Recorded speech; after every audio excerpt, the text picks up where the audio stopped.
We are getting incredibly close to the transfer deadline now, and Spurs still have quite a bit of work to do. So in this video, I'm going to talk through what Spurs' deadline day is likely to look like, the sort of players they need to get in, who needs to go out, and ultimately where they'll end up at the end of the day. First up, we need to talk about the players they need to lose. They need to thin out the pack quite a lot. They've got a massively bloated squad that has so many players that they just don't need. I'm going to take a quick look at an Athletic article that I've pulled up at the moment, and it's just a massive list of players that are probably going to be forced out. That includes Tanguy Ndombele, Serge Reguilon, Eric Dyer, Davinson Sanchez, Japhet Tanganga, Jed Spencer's already gone, that's okay, Hugo Lloris, Pierre-Emile Højbjerg.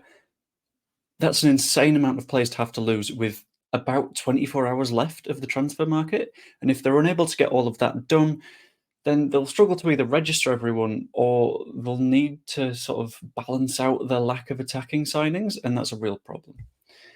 When it comes to incoming players, there's a couple of places they can do some work.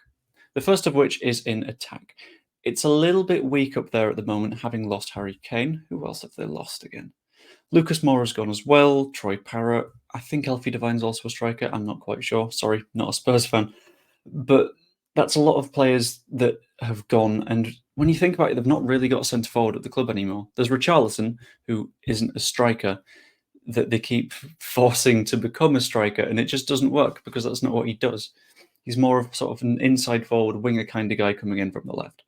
I think Spurs really sort of need someone that can attack across the entire line, and that's both wings and centre forward, and that includes Brennan Johnson, who is currently at Nottingham Forest.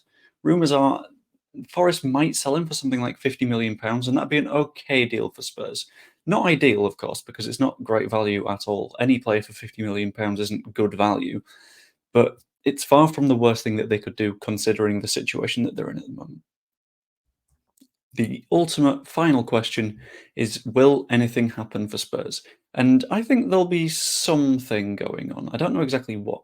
They'll get a centre forward in. If not Brennan Johnson, there's conversation about Gift Orban potentially coming in from, I think he's a Hungarian, I'm not 100% sure. He currently plays for Ghent, and he's been doing quite well for them, to be honest. Outside of that, there might be another centre-back, but there's questions around if Eric Dyer goes out, is it worth getting another centre-back in? Will Japhet Tanganga go? They're in a weird, tricky spot where they need to get quite a lot of business done, and most of it is out the door before it comes in.